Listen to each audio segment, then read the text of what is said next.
Mi hijastro intentó arruinar mi reputación profesional inventando pruebas falsas para que me despidieran, solo porque quería que yo desapareciera y su padre volviera a casa. Tengo 35 años y llevo casado poco más de 2 años con mi esposa, que tiene 38.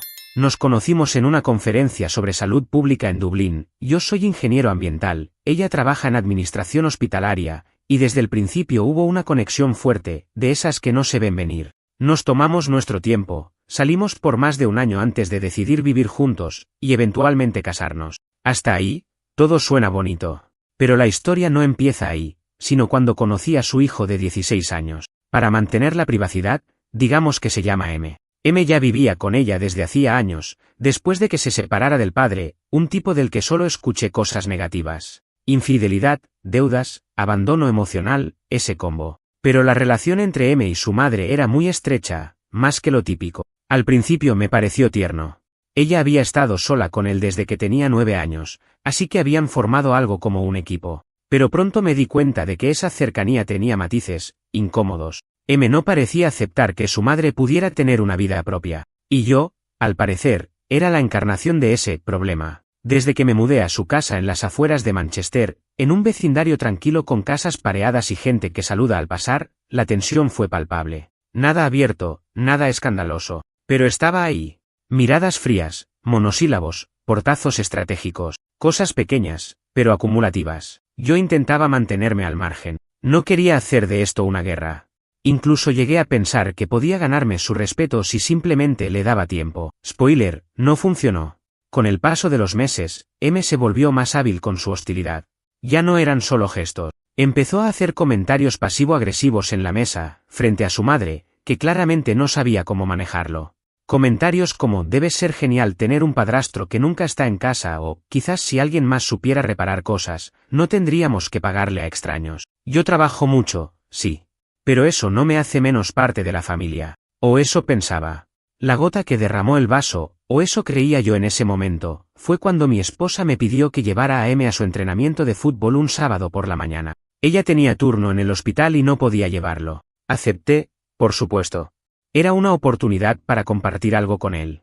El trayecto fue lo más incómodo que he vivido en un coche. Silencio total. Le intenté hacer conversación, preguntarle sobre el equipo, la temporada, sus planes, nada. Cuando finalmente llegamos, me dijo sin mirarme, no tienes que fingir. No vas a durar aquí. Y se bajó. Tal cual. Cuando lo conté a mi esposa esa noche, suspiró como si ya supiera lo que iba a decir. Me dijo que M estaba en una etapa difícil y que había que tener paciencia. Me tragué las ganas de responder que la paciencia tiene límites, especialmente cuando te la estás ganando a pulso cada día y lo único que recibes es veneno. Lo peor de todo es que nunca sentí que ella lo enfrentara. Siempre era yo el que tenía que adaptarse, el que debía ceder. Y no estoy hablando de cosas pequeñas. Estoy hablando de mi lugar en esa casa, mi dignidad. Porque lo que pasó después superó todo lo anterior. Una mañana cualquiera, entré al trabajo como siempre. Estoy en un puesto de liderazgo en una firma de consultoría ambiental, y parte de mi trabajo incluye revisar informes técnicos, presentaciones para clientes, y manejar un pequeño equipo de analistas. No es Hollywood, pero me gusta lo que hago. Esa mañana mi jefe me llamó a su oficina con una cara que no supe leer. Pensé que era algo de rutina, quizás una revisión de proyecto o alguna reunión. Pero no. Cerró la puerta y me dijo, hemos recibido una denuncia anónima contra ti, sobre conducta profesional inapropiada.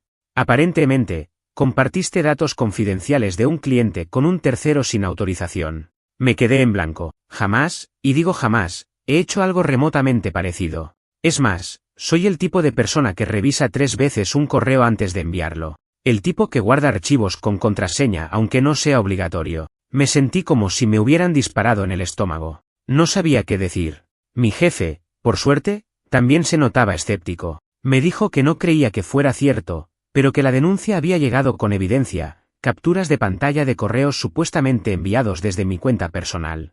Ahí fue donde mi cerebro empezó a carburar. Yo no envío correos de trabajo desde mi cuenta personal. Nunca. Además, las capturas que le mostraron no tenían fecha, ni siquiera el encabezado completo. Eran recortes, fácilmente manipulables. Pero para el departamento legal, era suficiente para hacer una investigación interna. Me suspendieron de manera preventiva por 5 días hábiles, sin acceso a los sistemas, hasta que resolvieran el asunto. Salí de ahí como un zombi. Llamé a mi esposa, le conté lo que había pasado. Estaba tan en shock como yo. O eso creí. Porque cuando volví a casa esa tarde, M tenía una sonrisita en la cara que no supe interpretar bien, hasta días después. Durante esos primeros días de suspensión preventiva, me sentí como si el suelo se hubiera abierto bajo mis pies. Nunca me había enfrentado a algo así en toda mi vida profesional. No era solo el hecho de estar temporalmente fuera del trabajo. Era el estigma. El simple hecho de que alguien pusiera en duda mi ética. Eso sí que me caló hondo. Pasé las primeras horas repasando mentalmente cada proyecto en el que había trabajado, rebuscando en mis correos, en mis notas, en cualquier rincón de mi memoria donde pudiera haber algo, aunque fuera mínimo, que pudiera haber sido malinterpretado. Nada.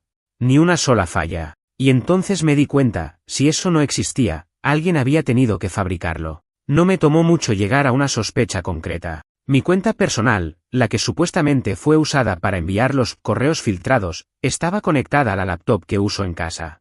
Nadie, absolutamente nadie, tiene acceso a ella. Nadie, excepto quien vive bajo el mismo techo que yo.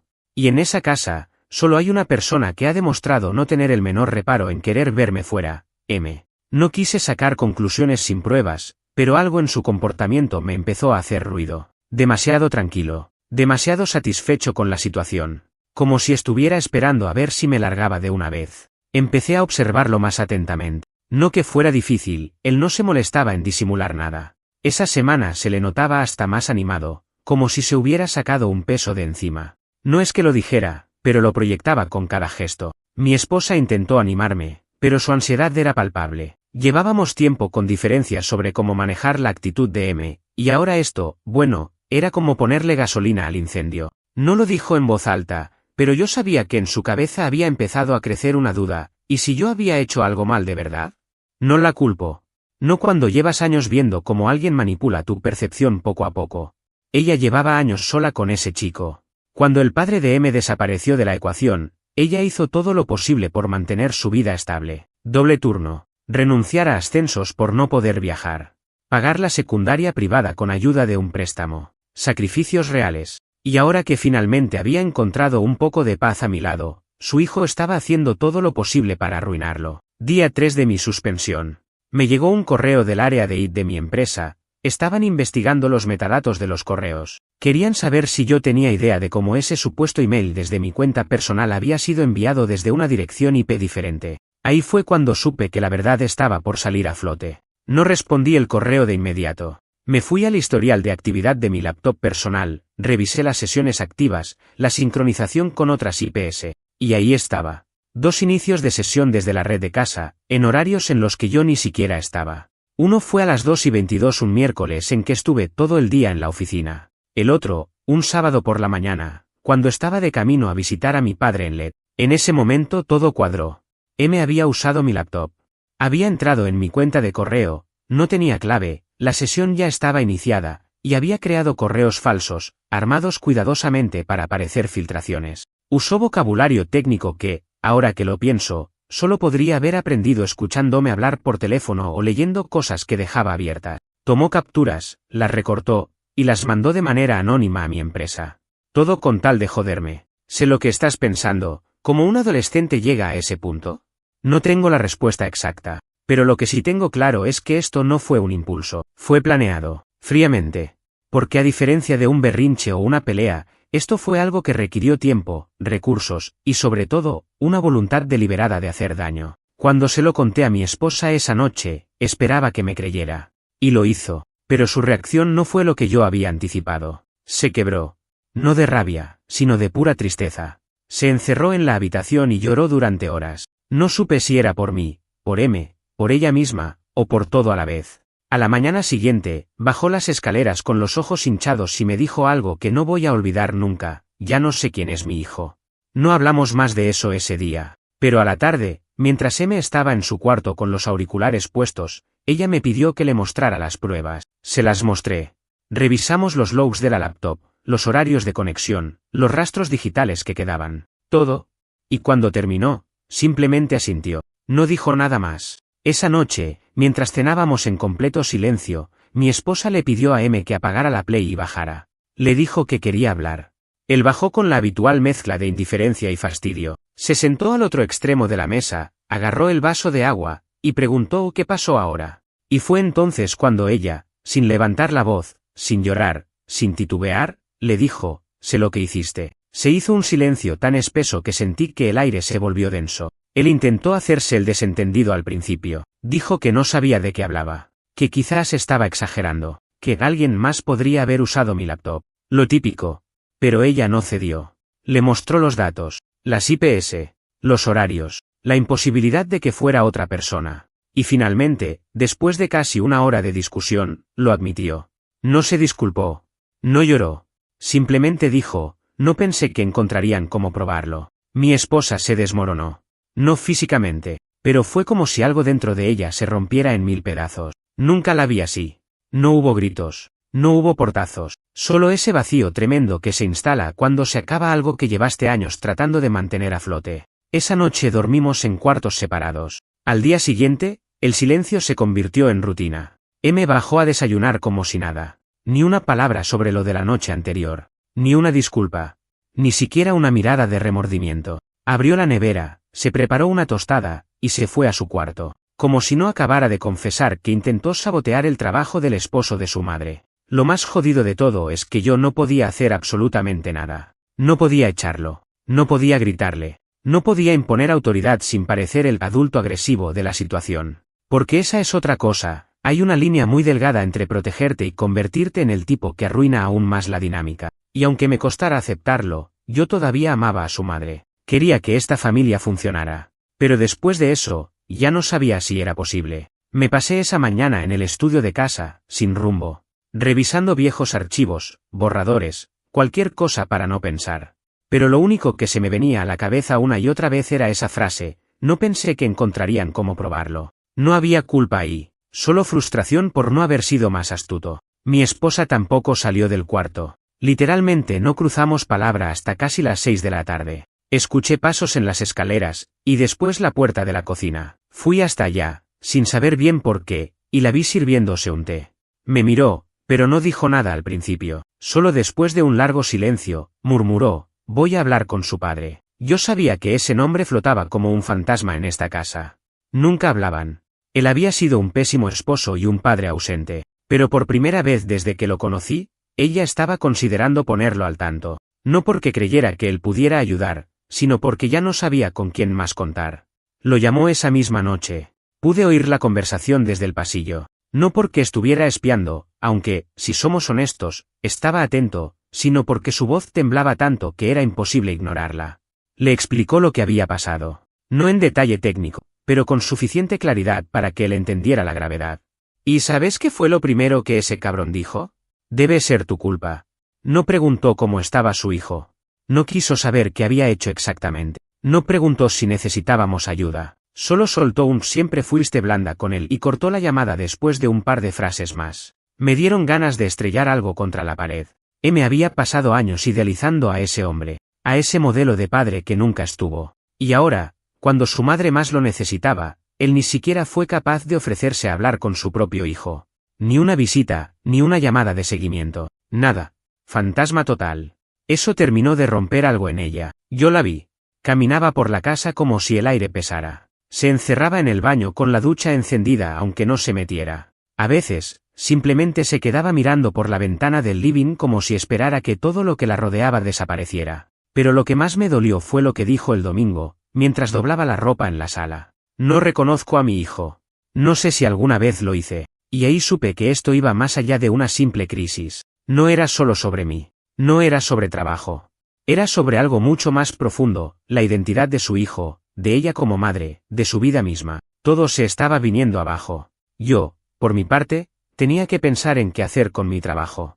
La investigación interna seguía, pero los técnicos ya me habían dicho que habían rastreado las IPs y que la evidencia no era concluyente para culparme. Aún así, había tensión. Mis colegas sabían lo que pasaba. Y aunque algunos me creían, otros ya me miraban raro. Ese tipo de acusación deja huella, aunque seas inocente. Siempre queda la mancha, la duda. Lunes en la noche. M bajó con su mochila y anunció que quería irse a vivir con su padre. Así, sin más. Como si esa fuera la solución. Como si él tuviera las puertas abiertas. Mi esposa le preguntó, con una voz tan frágil que daba miedo. ¿Él te dijo que podías ir? Y M, con esa arrogancia que le brotaba cada vez más, respondió. No, pero si tú no haces nada, yo me voy igual. No quiero estar aquí con él. Yo no respondí. Ya no me quedaba rabia, solo agotamiento. Fue ella la que se le quedó mirando, sin parpadear, y le dijo. Entonces vete. Y eso fue todo. Ni gritos, ni súplicas, ni intentos de convencerlo. Solo 3 palabras. Creo que ni él lo esperaba. Se quedó quieto, como si por primera vez no supiera qué decir. Luego subió, hizo una maleta al azar, y bajó otra vez con los ojos vidriosos. Fue extraño. No lloró. Pero se notaba que no era la reacción que esperaba. Creo que pensaba que su madre lo iba a detener, que iba a rogarle que se quedara. Pero no. Esta vez, no. Al día siguiente, se fue. Y esa fue la primera vez en mucho tiempo que la casa respiró en paz. Pero que haya paz no significa que todo esté bien. Después de que se fue, nos quedamos en silencio. El tipo de silencio que ya no es incómodo. Es ese silencio que duele porque te das cuenta de que algo murió, y ni siquiera sabes cuándo. Esa noche, antes de dormir, mi esposa me pidió que le contara todo desde el principio. Cómo sospeché. Cómo lo comprobé. ¿Qué sentí? Se lo conté. Sin adornos, sin suavizar nada. Y cuando terminé, me dijo. No quiero que vuelva. Ni yo supe si hablaba desde la rabia o desde el dolor. Pero lo dijo. Y eso ya era mucho. Lo cierto es que M se fue. Se fue a la casa del padre. Al menos, eso dijo. Pero lo que no sabíamos es que tenía otro plan. Y no tardaría en aparecer. Pensamos que se había ido con su padre. Eso fue lo que dijo. Que necesitaba el espacio, que no se sentía seguro en casa conmigo, y que su padre lo entendía mejor. Lo dejó bien claro, no quería volver. Así que, cuando finalmente cruzó la puerta con su mochila colgada al hombro y un aire de desafío en la mirada, pensamos que eso era todo. No lo fue. Esa misma noche, mi esposa intentó llamarlo. Solo quería saber si había llegado bien. No respondió. Ni mensajes, ni llamadas, ni siquiera un visto. Pensó que quizá necesitaba tiempo. Espacio. Esa palabra que se repite tanto cuando se quiere evitar un problema real. Pero pasaron los días y no hubo señales. Al 4.º día, ella llamó al padre. Tardó en contestar, como siempre. Cuando finalmente atendió, el tipo estaba en el coche, música fuerte de fondo, voz apresurada. Le preguntó por M cómo estaba. ¿Se estaba adaptando? Y entonces, la bomba. ¿Qué? ¿Aquí? Él no ha venido. Fue como un mazazo. El tipo ni siquiera sonó alarmado. Más bien confundido. Pensaba que estaba en casa con nosotros. Mi esposa se quedó helada. Yo la escuché hablar desde la cocina. Apenas logró terminar la frase. Él se fue hace días. Dijo que iba a estar contigo. Y ahí empezó una nueva fase de esta historia. Porque no saber dónde está un chico de 16 años, después de que te diga que se va, después de que te intente arruinar la vida, después de que todo se rompa, eso no es como estar en medio del drama. Eso es pánico real. Llamamos a todos los contactos que él tenía. Amigos, compañeros, incluso a su entrenador de fútbol. Nadie sabía nada. Nadie lo había visto. Mi esposa llamó al hospital para decir que no podía ir a trabajar. Estaba en modo bloqueo total. Yo traté de mantener la cabeza fría, pero no soy de piedra. Dormimos poco. Casi nada. Al día siguiente, decidimos llamar a la policía. No es que haya desaparecido por semanas, pero con menores de edad no se juega. Además, dada la tensión que había en casa, no sabíamos si estaba usando eso como una especie de castigo o si realmente algo había pasado. Nos atendió un oficial joven, muy empático. Nos hizo preguntas, tomó los datos, y se comprometió a iniciar el protocolo. Nos dijeron que si pasaban 48 horas más sin señales, ampliarían la búsqueda con más recursos. No voy a mentir, ahí me vino un nudo de culpa. Por todo. Por haber sospechado de él. Por haber investigado. Por no haberlo entendido. Por haber querido que se fuera. Por todo lo que había pasado. Es muy fácil decir ese chico me odia cuando lo tenés en la casa. Pero cuando desaparece, otra cosa. Esa noche, mientras estábamos los dos sentados en el living, sin hablar, escuchamos el portón. Primero creímos que era un vecino. Pero luego, pasos. Y luego, la puerta se abrió. Era él.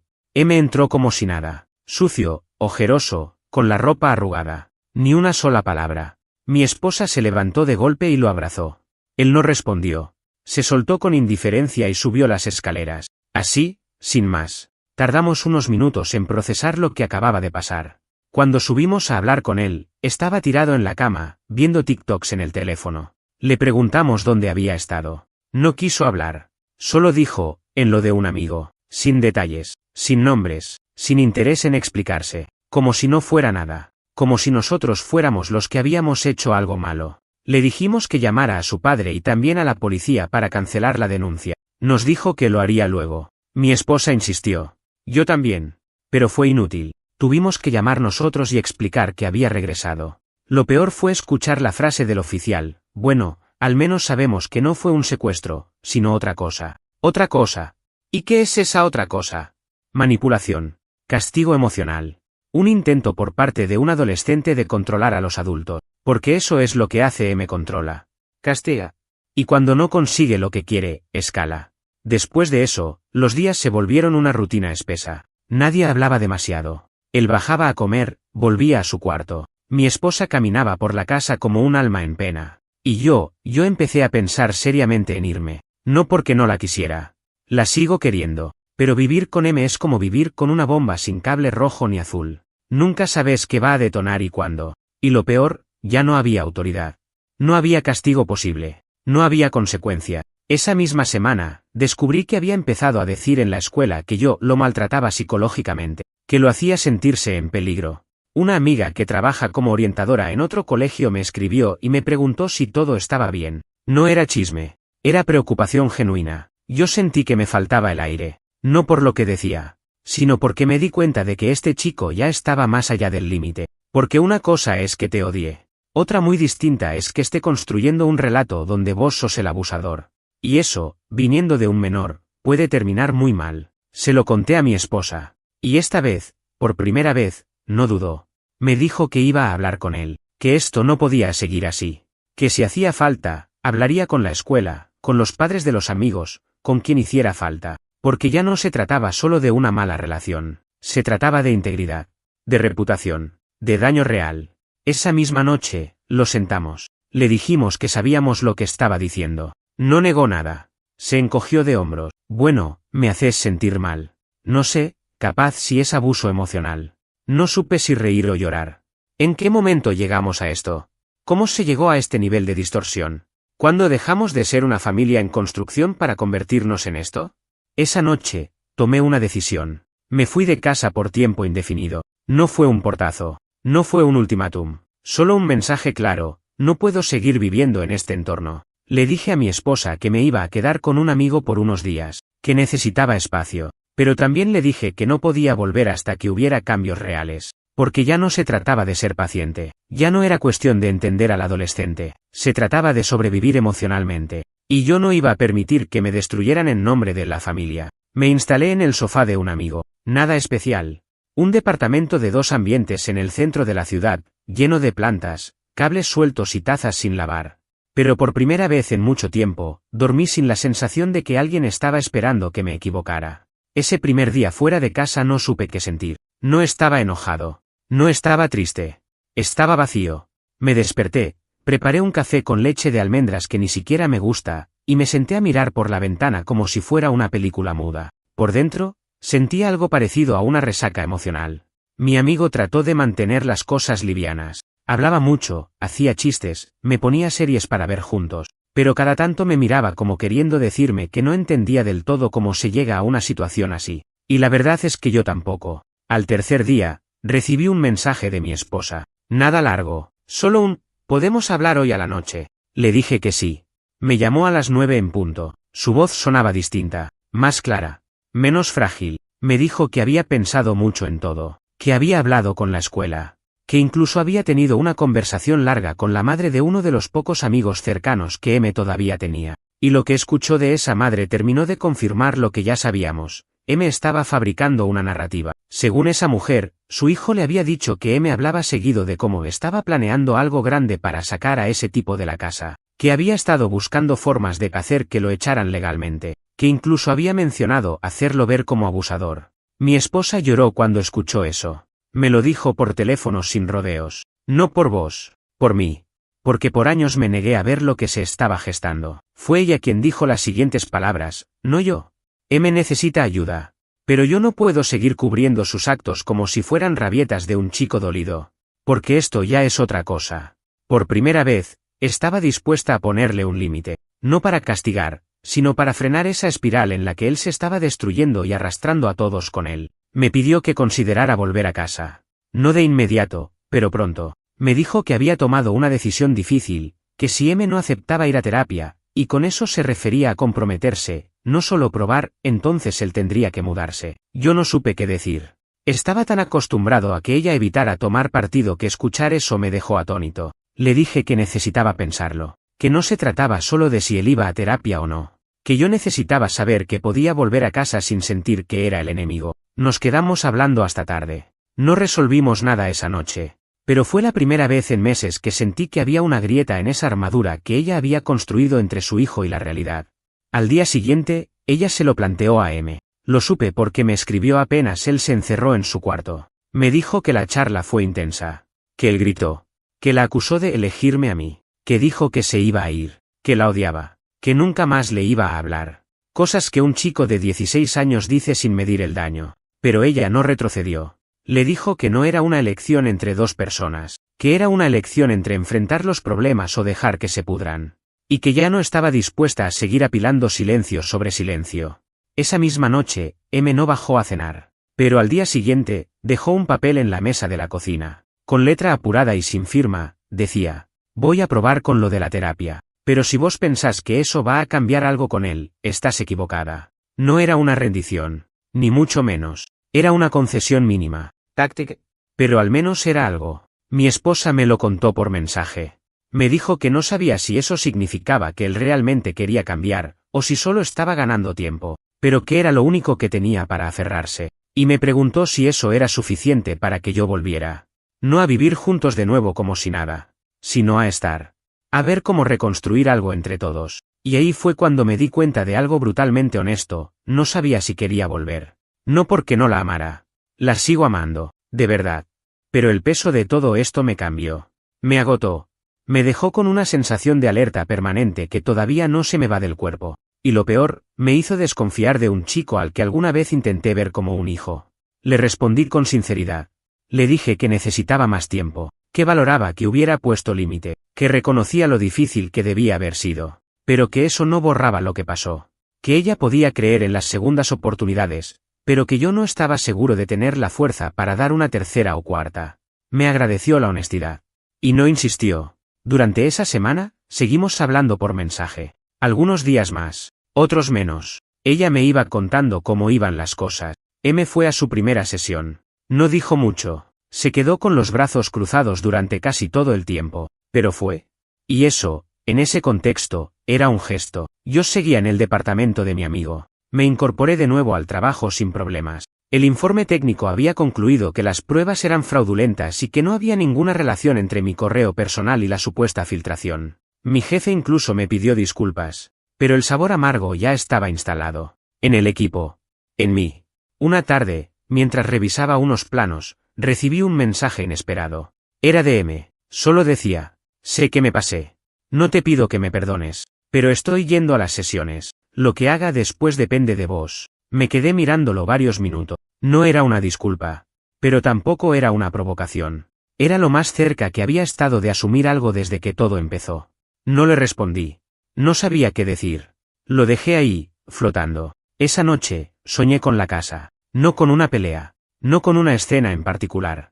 Solo la casa, el pasillo, la cocina, el olor del pan tostado a la mañana. Y por primera vez desde que me fui, sentí algo parecido a la nostalgia. No a la familia. No a él.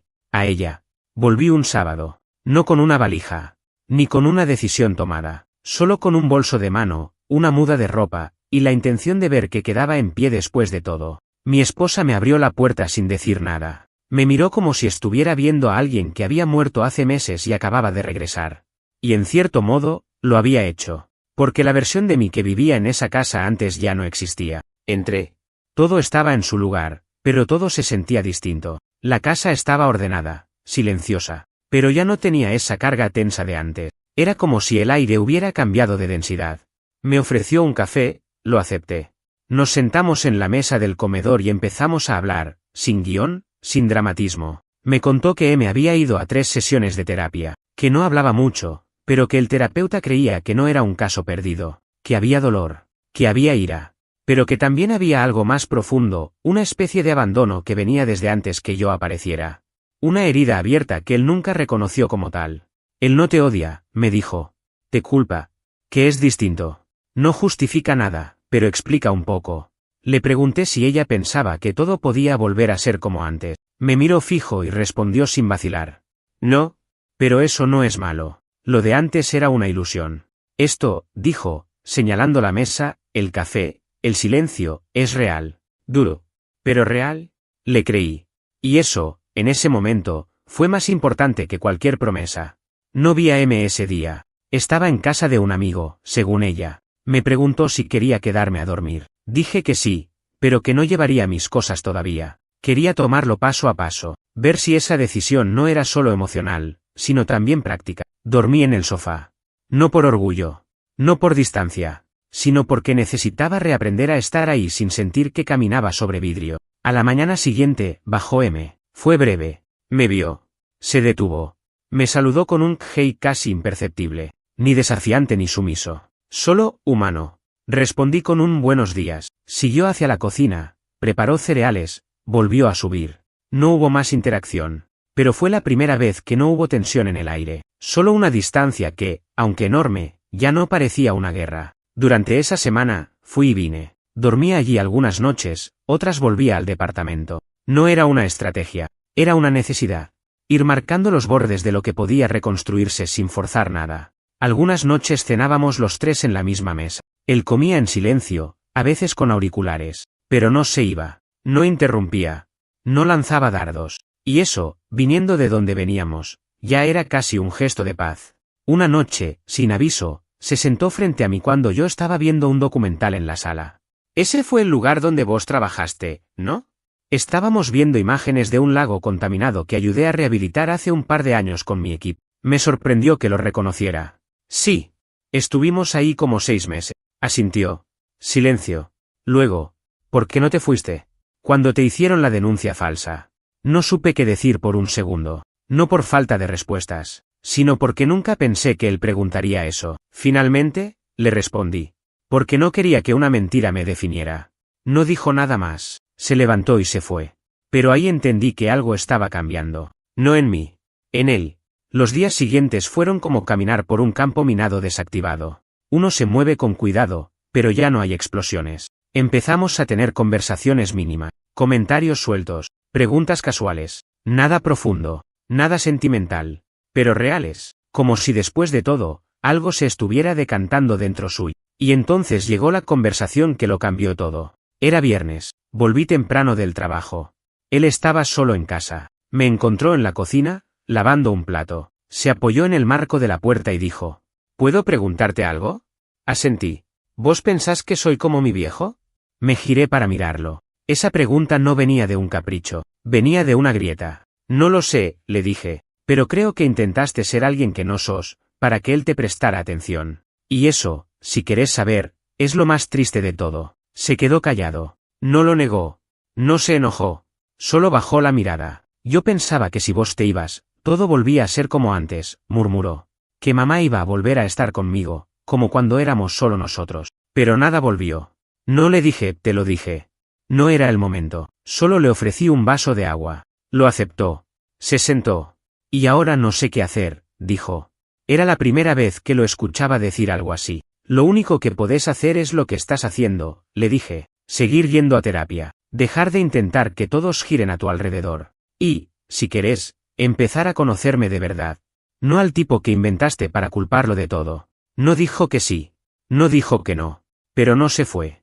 Nos quedamos en esa cocina como media hora más, sin hablar demasiado. Solo, coexistiendo. Esa noche dormí en la cama, con mi esposa. No por rutina, sino porque por fin sentí que había un lugar donde hacerlo no significaba ignorar el pasado, sino convivir con él. Las semanas siguientes fueron algo que no sabría cómo etiquetar. No fue una reconciliación. No fue una redención. Fue una especie de tregua, no declarada, sostenida a puro intento, de parte de todos. Lo cierto es que M empezó a cambiar, aunque a su ritmo. No se volvió otro chico de la noche a la mañana. Seguía teniendo reacciones cortantes, seguía encerrándose horas en su cuarto, y seguía sin mostrar demasiado afecto. Pero había algo distinto en la forma en que ya no buscaba provocarme. No era mucho, pero era nuevo. La relación entre él y su madre también entró en otro terreno. Ella, que antes se deshacía por evitar el conflicto, ahora ponía límites con una claridad que jamás le había visto. No gritaba, no sermoneaba, pero cada vez que M intentaba manipular una conversación o buscar lástima fácil, ella respondía con algo más fuerte que cualquier amenaza, firmeza emocional. Yo los observaba. A veces con distancia, a veces, queriendo intervenir y no sabiendo cómo. Porque uno de los efectos secundarios de haber sido el blanco de tanto desprecio es que uno pierde las ganas de invertir energía emocional. No es que me diera igual. Es que estaba cansado de ser el adulto comprensivo. Así que, cuando podía, me limitaba a acompañar. A estar. Lo que no esperábamos fue el golpe siguiente. Porque siempre hay uno más. Y este no vino de M. Vino de su padre. Un martes cualquiera, mientras estaba terminando un informe para un cliente alemán, mi esposa me llamó al trabajo. Rara vez lo hacía. Y cuando vi su nombre en pantalla, supe que algo andaba mal. Me dijo que el padre de M había aparecido. No en persona. Por correo. Con una carta certificada. Pidiendo la tenencia compartida. No entendíamos nada.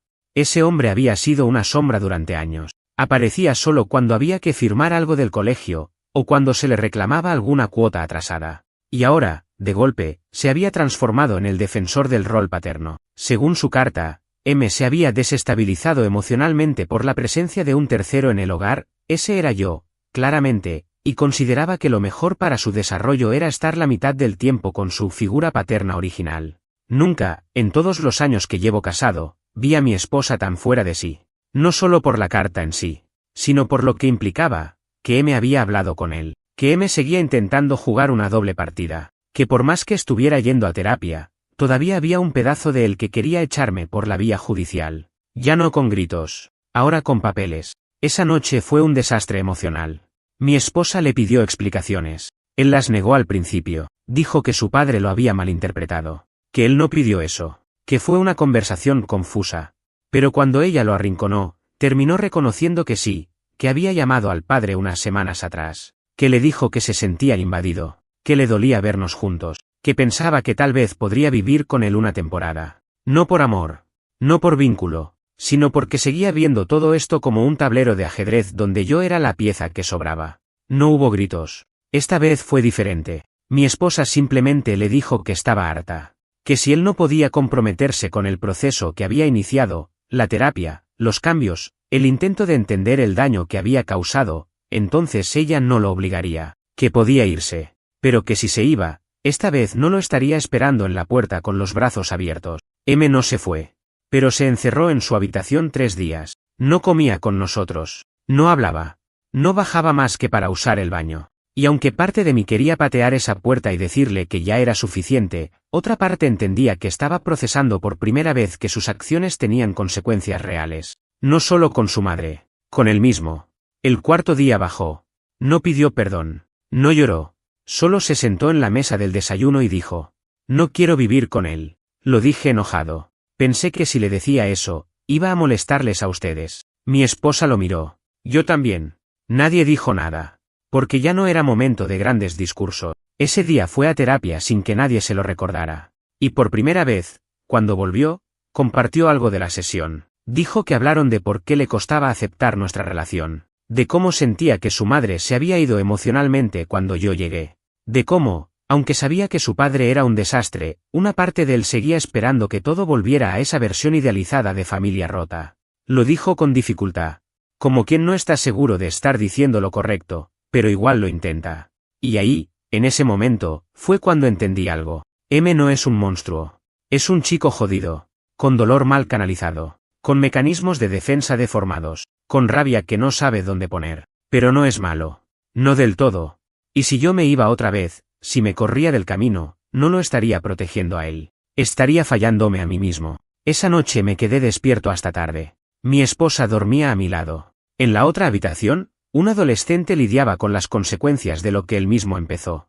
No sabía cómo iba a terminar todo esto, pero por primera vez en mucho tiempo, no sentí que estaba atrapado. Sentí que estaba eligiendo estar ahí. Y eso, para alguien que hace unos meses había considerado desaparecer de ese escenario para siempre, no es poco. Han pasado 3 meses desde que recibimos aquella carta del padre de M. No hubo juicio. No hubo disputa legal.